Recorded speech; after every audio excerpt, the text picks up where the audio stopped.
Hey everyone, welcome back to the Barney Homestead.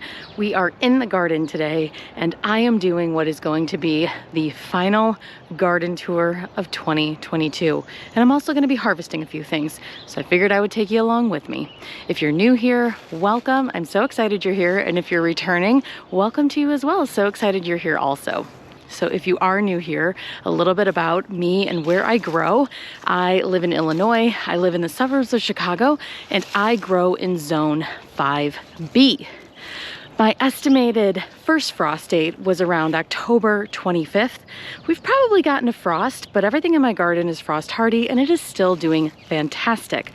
We have had some really unseasonably warm weather the last few weeks. It is currently November 11th, and today is the final day that many things in the garden are going to be around, because tonight it's going to get close to 20 degrees and most things are not going to survive that. But let me show you what I have growing, and we're going to harvest a few things.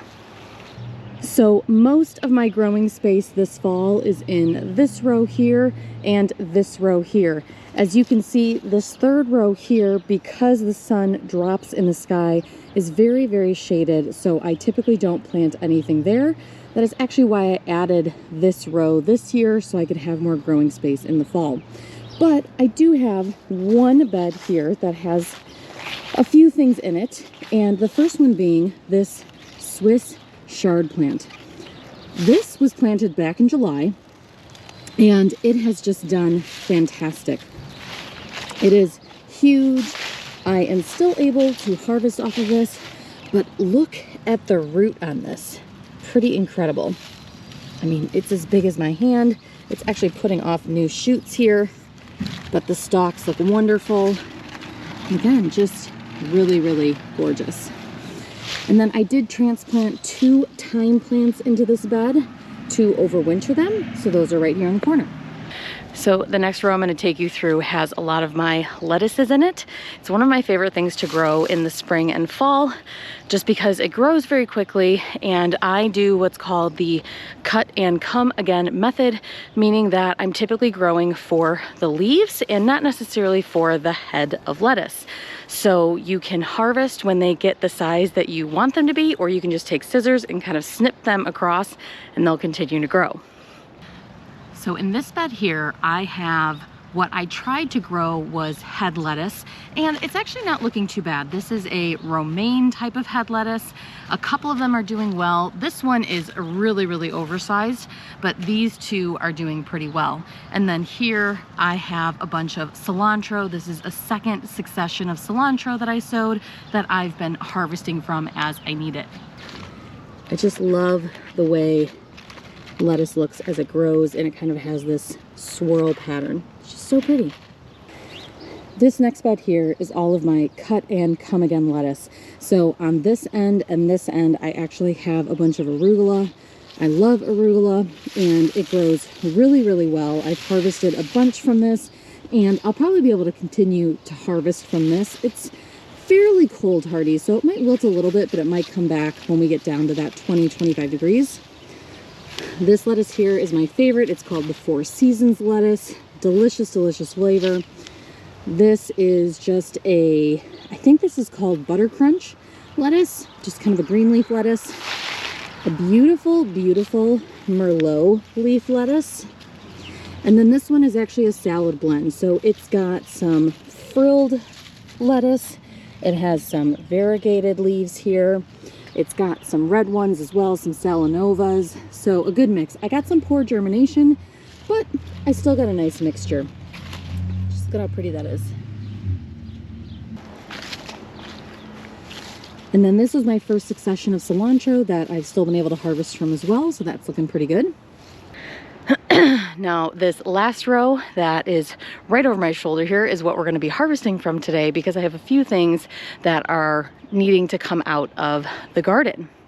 So this first bed here, the square bed, I have bok choy, and then I did a video on this a few months ago, maybe like a month and a half ago, where the other half of the bed, I planted a bunch of spinach and I got no germination. I planted it a little too early, it was too warm, and the seeds just didn't germinate. So I decided to resow everything, because if I didn't resow, I definitely wasn't going to get anything, but if I tried, I might get something. And I will say a few things sprouted, but the days just aren't quite long enough for me to get some good growth. Spinach is really, really cold hardy, so it may continue to grow over the next few weeks.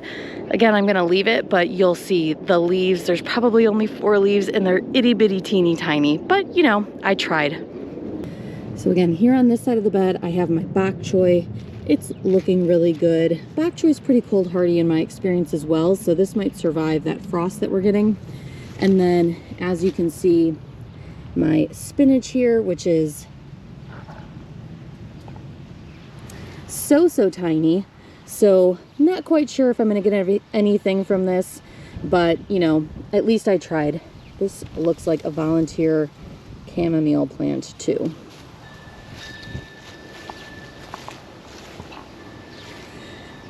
This bed here is pretty much all of my root crops. So I have 2 different types of radish. I have rutabaga and then all of my carrots. And these radishes, some of them are just massive. Let me show you.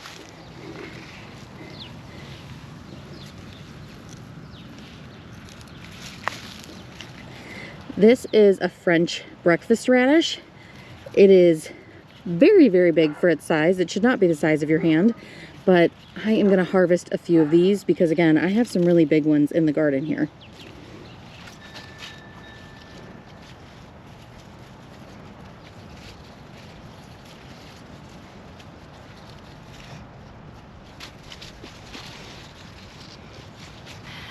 So this is the size of some of the radish that I'm harvesting. And this is really the size that it should be. So you can see I definitely let some of them get away from me, but that's okay. They're still gonna be delicious. The great thing about growing root crops when the temperatures are cooler, especially as you're heading into fall, your ground can really act like refrigeration for you. So the rest of the radish, I don't need to harvest all of them right now. They're gonna be just fine. The frost isn't gonna do the frost isn't gonna do too much damage to them. The carrots as well, because the carrots are underground, they are not huge. They're probably all gonna be little baby carrots.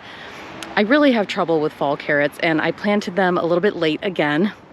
And they probably needed a little bit more time, but that's okay. I'm gonna keep them in the ground, just let them do their thing, and I will check on them every week or so and just make sure that they're doing fine. But again, the ground is just gonna act like refrigeration. So they're probably not gonna get damaged, but they're probably not gonna grow too much more. So just when I'm ready to use them, I'll take what I need.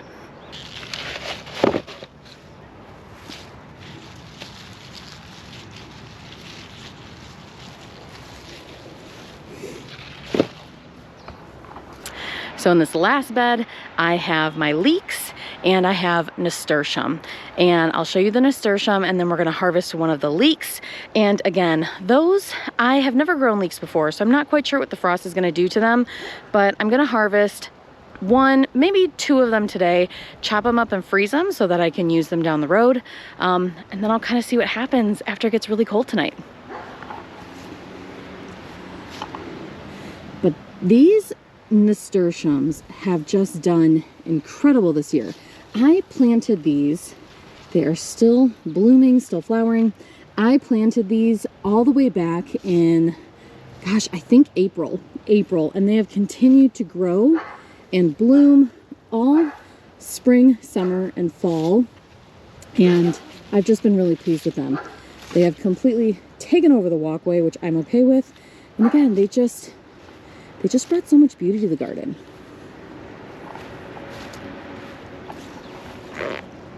So here are the leeks, and this one I have been eyeing for some time. So I'm gonna go ahead and harvest this one.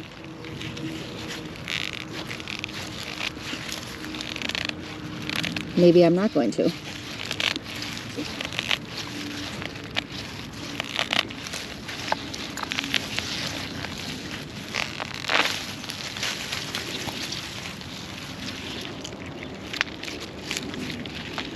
Now that looks like a pretty good leek, if I do say so myself.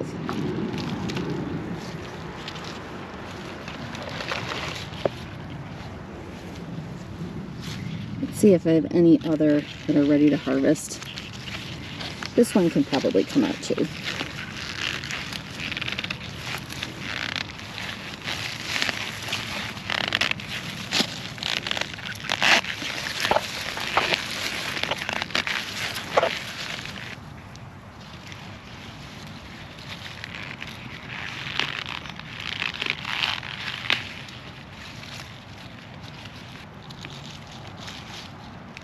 Man, this guy is really in there.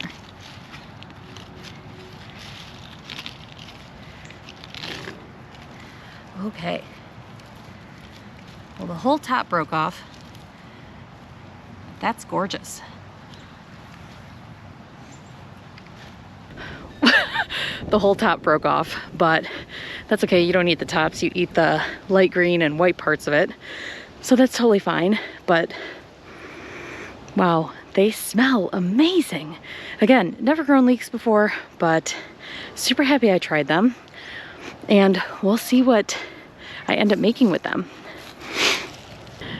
All right, everyone, that is gonna do it for this video today. Again, short and sweet. The fall garden is small but quaint and is still giving me a ton of food. Thank you so much for joining me today. I'm so glad I got to share it with you. Let me know down in the comments if you've ever planted a fall garden, or if you do plant a fall garden, and what's your favorite thing to grow in the fall. I'm gonna go ahead and head inside, take these radishes and leeks with me, and get them processed and either ready for storage or for fresh eating. I will catch you in my next video. Bye, guys.